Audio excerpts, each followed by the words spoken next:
Welcome back. This is the 10th episode of Empower with Tanmay. So, today's topic is don't go over flashy things. So, let's get started with this.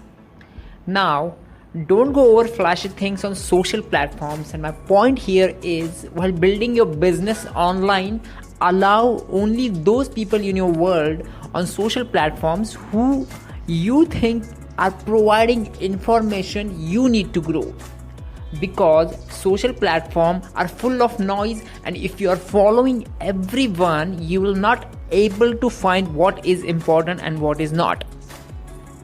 Follow people on social platforms who are educating you, sharing knowledge which is helping you to grow your business.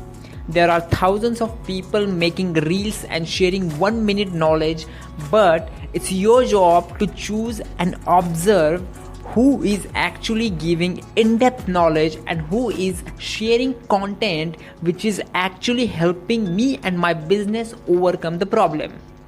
Examine that this person sharing knowledge is actually helping me to overcome the situation I am stuck in, or I'm passing my time consuming content which is only motivating me, because maybe you don't need motivation but the exact solution to the problem.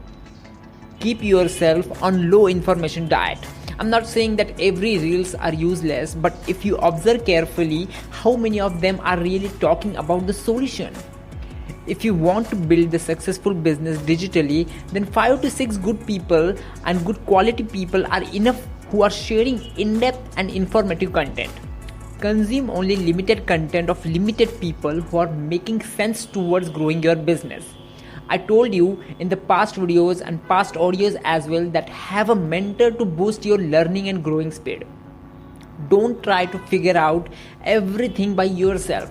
There are really good content creators and people who are sharing great value. Follow them, ask them, join their programs. Only 2 in-depth videos from quality people are enough for you to grow. Do not get overwhelmed with the information. There are many people around these social platforms who only wants fame and money. Don't be around people who are running behind followers and money. Why do we connect to influencers, teachers and online coaches? Because we want to learn something and we want to get out of the situation we are stuck at, or to grow. You can easily spot a fake person, because when it comes to content creation or sharing knowledge, it's not easy. Creating a real content, sharing a knowledge which is really helpful for your followers requires efforts, and novice people don't do this. If you really want your business to grow, then stick to the real people. Thank you.